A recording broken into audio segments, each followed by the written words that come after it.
Jeudi dernier, Mehdi Kessassi a été abattu. Mehdi avait 20 ans. Il était joyeux, il était généreux. Il voulait mettre sa vie au service des autres. Il a hésité à devenir infirmier, puis il a décidé de passer les concours d'entrée à l'école de police.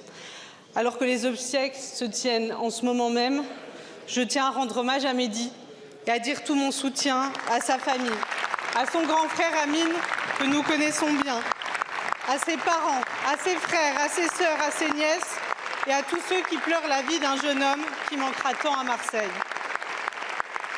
Si la vie de Mehdi a pu être arrachée et volée à sa famille, c'est car Mehdi n'a pas été protégé, alors que l'État savait qu'Amine et sa famille étaient menacés. Alors que depuis trop longtemps, les narcotrafiquants exploitent et tuent les plus fragiles, comme cet enfant de 12 ans, mineur isolé, grièvement blessé par balle ce week-end à Grenoble.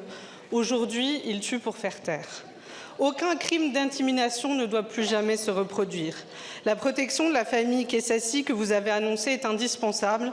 Plus aucune famille qui se lève face au narcotrafic ne doit être laissée seule. Elles ont besoin d'une protection à la hauteur du péril. Et je veux dire au grand frère de Mehdi, Amine, ton combat pour la mémoire des victimes du narcobanditisme, pour leurs familles, pour les habitants des quartiers populaires, fait l'honneur de la France. Amine, tu te lèves et nous nous levons avec toi pour tous ces quartiers populaires victimes de la double peine, l'emprise toujours plus forte des narcotrafiquants et l'abandon coupable de l'État. Cet abandon doit cesser. Des moyens doivent être débloqués. Monsieur le Premier ministre, ne cédez pas aux propos des propagateurs de haine qui instrumentalisent ce drame.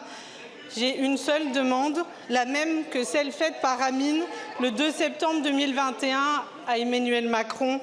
Les plans faits depuis Paris sont inutiles. Ce qu'il faut, c'est construire un plan de lutte contre le narcotrafic avec les élus locaux, avec les associations et avec les familles des victimes.